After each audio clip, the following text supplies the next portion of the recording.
Assalamualaikum warahmatullahi wabarakatuh. Alhamdulillahi rabbil alamin wa bihi nasta'inu ala umuri dunya waddin.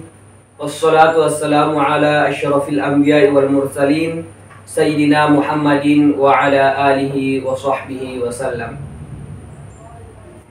Para pemirsa yang dimanapun berada, pada kesempatan kali ini kami akan membahas terkait masalah kisah-kisah di dalam Al-Quran. Namun sebelum kita membahas terkait kisah di dalam Al-Quran, saya ingin memberikan pengantar terkait masalah kisah-kisah yang termaktub di dalam Al-Quran. Bagaimana sih sebetulnya kisah itu di dalam Al-Quran? Ketika kita melihat posisi Al-Quran yang merupakan hudan dan juga sebagai kitab yang dibawa oleh Rasulullah SAW, yang mana misi utama dari Rasulullah SAW adalah liutammima makarimal akhlak, adalah untuk menyempurnakan akhlak. Maka posisi kisah di dalam Al-Quran tidaklah sama posisinya dengan kisah-kisah yang ingin kita ketahui dari buku-buku tentang sejarah. Tetapi kisah di dalam Al-Quran adalah untuk memberikan kita ibrah, untuk memberikan kita poin-poin yang dapat memberikan kita ilmu baru terkait masalah akhlak. Sebelum lanjut, saya ingin mengutarakan terkait masalah kisah di dalam Islam. Bahwasanya kisah di dalam Al-Quran itu tidak diceritakan secara tuntas sebagaimana di dalam kitab-kitab yang lain. Tetapi Al-Quran hanya mencakupkan kisah tersebut hanya sebatas yang perlu untuk diketahui. Dan sumber dari kisah itu ada yang bersumber dari Al-Quran, ada yang bersumber dari hadis, dan ada pula yang bersumber dari Israiliyat. Ketika bersumber dari Al-Quran maupun hadis, maka kisah itu pasti kebenarannya, karena itu adalah bersumber dari Allah Subhanahu wa Ta'ala. Tetapi selain itu, kita ketahui bersama bahwa orang-orang jahiliyah atau orang-orang Arab itu sangat gemar sekali bercerita. Maka tidak heran di dalam kitab-kitab tafsir banyak pula kita temui kisah-kisah yang diambil dari kisah-kisah Israiliyat yang diceritakan di tempat-tempat tertentu, di tempat-tempat umum oleh orang Arab atau oleh para ahli-ahli kitab. Nah, kemudian kisah-kisah ini pun banyak kita temui di dalam kitab-kitab tafsir. Tetapi perlu kita ketahui bahwa kisah Israiliyat itu terbagi menjadi tiga. Ada kisah Israiliyat yang memang boleh untuk kita akui kebenarannya jika kisah Israiliyat itu sesuai dengan hadis maupun Al-Quran. Lalu yang kedua, ketika kisah Israiliyat itu bertentangan dengan Al-Quran maupun hadis, maka ini wajib kita ingkari.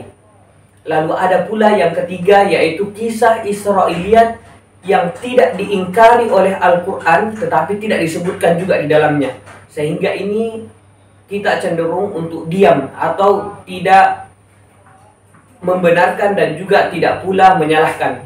Artinya kita hanya mengetahui tentang kisah tersebut tetapi bukan untuk kita jadikan ibrah. Hadirin para pemirsa dimanapun berada, pada kesempatan kali ini saya akan mencoba membahas terkait kisah Nabi Idris yang juga disebutkan di dalam Al-Quran. Allah Subhanahu wa Ta'ala berfirman, "Wadhkur fil kitabi Idrisa innahu kana siddiqan nabiyya wa rafa'nahu makanan 'aliyya." Di dalam ayat tersebut Allah Subhanahu wa Ta'ala berfirman bahwa wadhkur, wahai Muhammad, sebutkanlah. Jadi ini adalah perintah kepada Nabi Muhammad. Wadhkur fil kitab, disebutkanlah atau bicarakanlah, ceritakanlah fil kitab, di dalam Al-Quran, Idrisa, tentang kisah Nabi Idris. Innahu kana siddiqan nabiyya, bahwa beliau Nabi Idris adalah nabi yang sangat terpercaya, nabiyan, dan juga beliau adalah seorang nabi.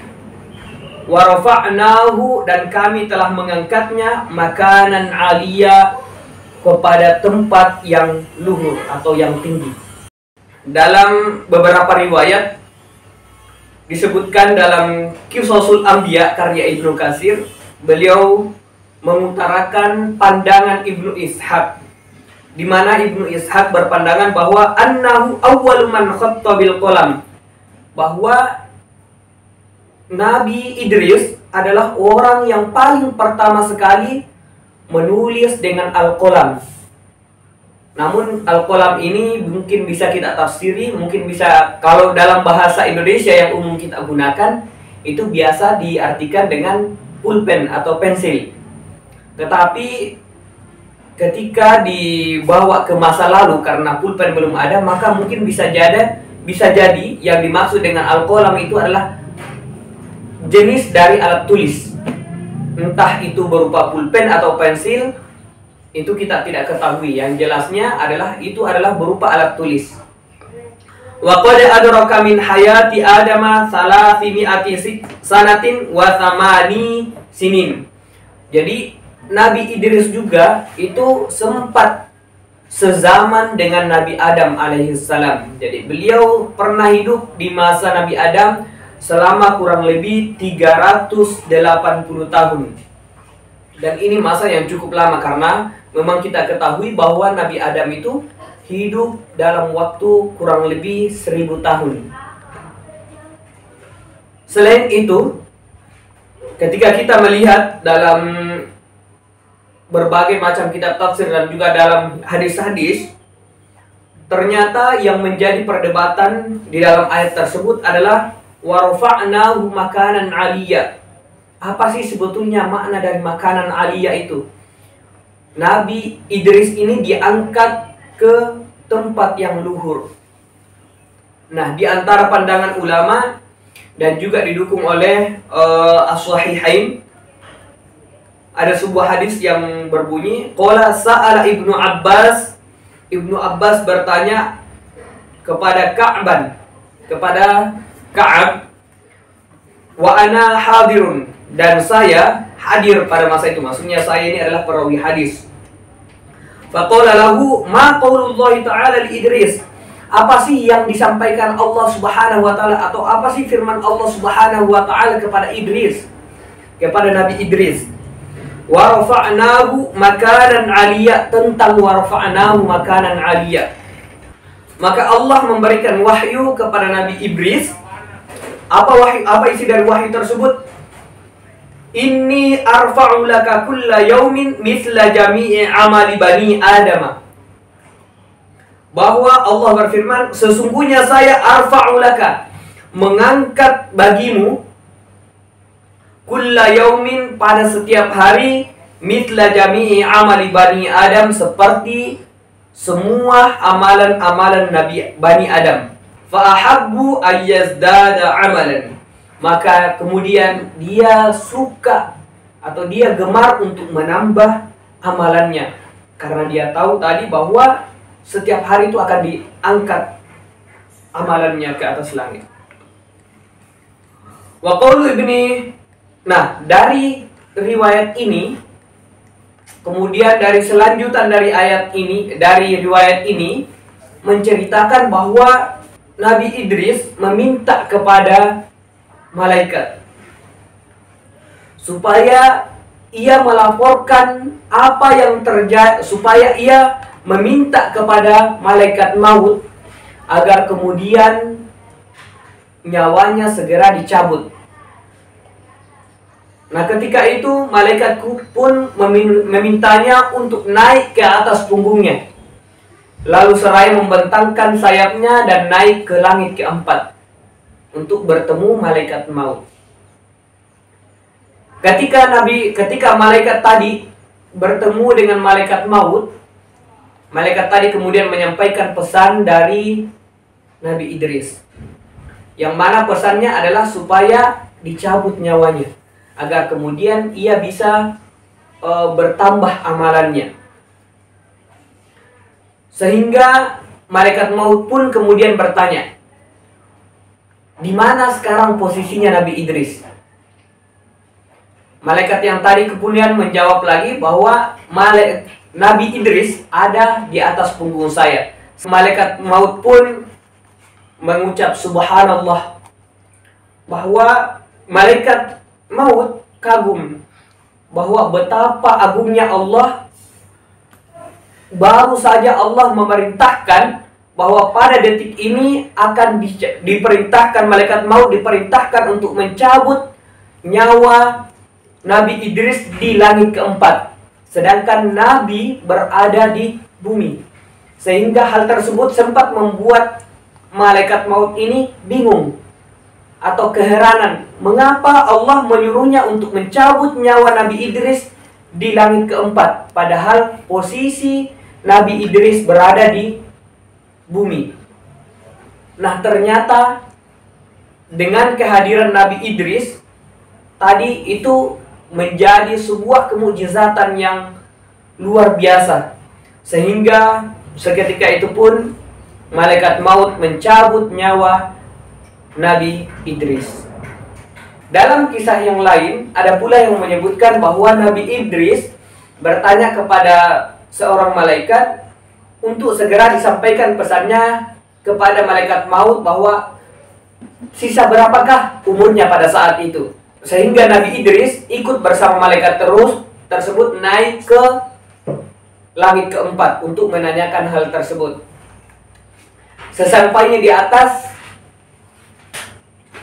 malaikat pun menyampaikan bahwa sisa berapakah umur dari Nabi Idris. Seketika itu, ketika malaikat tersebut menoleh, ternyata Nabi Idris sudah dicabut nyawanya oleh malaikat maut. Namun kisah ini oleh beberapa ulama dipandang lemah, karena tidak begitu. Yang paling akurat adalah yang diriwayatkan yang dikisahkan oleh Ka'ab tadi. Menurut Ibnu Najih dari Mujahid ini adalah salah satu murid Ibnu Abbas dalam bidang tafsir. Dalam menafsirkan wa rafa'nahu makanan aliyya, beliau berpendapat bahwa Idris rufi'a wa lam yamut, bahwa Idris itu diangkat ke langit keempat itu dalam posisi sadar, artinya tidak mati. Kama rufi'a Musa kama rufi'a Isa sebagaimana Nabi Isa diangkat ke langit. Nabi Isa dan Nabi Idris diangkat ke langit itu dalam posisi tidak sedang meninggal, artinya dalam posisi sadar. Wa qala Hasan al-Basri, sedangkan menurut Hasan al-Basri berkata bahwa wa rafa'nahu makanan aliyya, bahwa yang dimaksud dengan wa rafa'nahu makanan aliyya ilal jannati adalah diangkatnya Idris ke surga Allah Subhanahu wa taala. Dalam sebuah riwayat oleh beberapa ulama itu bahwa Nabi Idris itu tidak berada sebelum Nuh, jadi dia berada setelah Nabi Nuh. Bal fi zamani Bani Israel. Dalam keterangan ini disebutkan bahwa bahkan Nabi Idris itu berada pada masa Bani Israel. Jadi beliau bukan keturunan yang berada pas setelah Nabi Adam yang menjadi nabi. Sebagai kesimpulan dalam kisah ini ada hal yang menarik untuk kita cerna. Yang pertama adalah ketika kita melihat dari ayat tersebut tadi, bahwa dalam pengisaan di dalam Al-Quran itu selalu sejalan dengan apa sih sebetulnya tujuan dari Al-Quran itu. Al-Quran itu berbicara tentang bagaimana sebetulnya kita menjadi manusia yang baik, bagaimana kita sebetulnya menjadi manusia yang sempurna. Sehingga fungsi dari Nabi Muhammad atau tugas utama dari Nabi Muhammad itu adalah innama bu'ithu liutamima makarimal akhlak, bahwa Nabi Muhammad itu diutus untuk menyempurnakan akhlak. Hal ini juga sejalan dengan pedoman syariat, bahwa syariat itu sejatinya ingin menyempurnakan akhlak-akhlak setiap orang yang menjalankan. Ketika kita mampu menjalankan isi Al-Quran secara seutuhnya, maka kita akan menjadi manusia yang sempurna menurut penciptaan Allah Subhanahu wa taala. Aisyah pernah ditanya tentang akhlak Rasulullah. Maka Aisyah menjawab bahwa akhlak Rasulullah adalah Al-Quran. Ketika kita berbicara tentang kisah-kisah, ada hal yang menarik di dalam ayat ini. Wadhkur fil kitab Idris innahu kana siddiqan nabiyya. Bahwa yang ingin ditonjolkan dalam ayat ini adalah sebetulnya adalah sifat siddiqan nabiyya. Adalah sifat kenabian, sifat kejujuran dari Nabi Idris. Siddiqan itu adalah sifat yang jujur, dan itu wajib dimiliki oleh setiap nabi. Adalah salah satu sifat kenabian. Sehingga apa yang disampaikan oleh Nabi Idris, apa yang termasuk dalam kisah Nabi Idris ini, yang paling menarik ketika kita berbicara di dalam Al-Quran, yaitu adalah tentang penyebutan kata siddiqan. Bahwa inilah yang menjadi poin terpenting, bahwa setiap kenabian ada hal yang menarik untuk dicontoh dari seorang nabi yang disebutkan di dalam Al-Quran ini yang bernama Nabi Idris adalah sifat siddiqnya. Itulah yang seharusnya dimiliki oleh setiap orang yang mengakui tentang kenabian. Karena ketika kita mengakui tentang kenabian, kita mengakui bahwa dia adalah seorang nabi, maka otomatis kita mengakui bahwa dia adalah orang yang menyebar risalah, orang yang menyebarkan agama Allah Subhanahu wa taala, orang yang paling dekat kepada Allah Subhanahu wa taala. Sehingga ketika kita ingin dekat kepada Allah, maka kita harus mencontohi, mengikuti para nabinya. Dan salah satu sifat yang disebutkan di dalam ayat ini adalah sifat siddiq, yaitu sifat jujur atau sifat terpercaya. Lalu yang kedua yang ingin saya sampaikan, bahwa di dalam kisah tersebut ada kisah di mana kisah terkait pencabutan nyawa Nabi Idris. Ada hal yang menarik dari ayat ini, bahwa ketika kisah setiap takdir dari seseorang, Allah telah menentukannya, walaupun kita telah berusaha untuk menghindarinya, tetapi ketahuilah bahwa apa yang Allah tentukan untuk kita itulah yang terbaik. Makanya mereka pun sempat terkagum-kagum ketika mendengar bahwa ternyata Nabi Idris naik ke langit keempat dengan usahanya untuk bernegosiasi dengan malaikat. Dan itu ternyata memudahkan kepada malaikat maut untuk kemudian menjalankan tugasnya. Dalam menjalankan tugasnya untuk merealisasikan takdir yang telah dibuat oleh Allah Subhanahu wa ta'ala. Semoga apa yang telah dikisahkan tadi dari Nabi Idris, baik itu dalam Al-Quran maupun dalam hadis, dapat bermanfaat bagi kita semua. Wabillahi taufiq wa da'wati wal irsyad. Wassalamualaikum warahmatullahi wabarakatuh.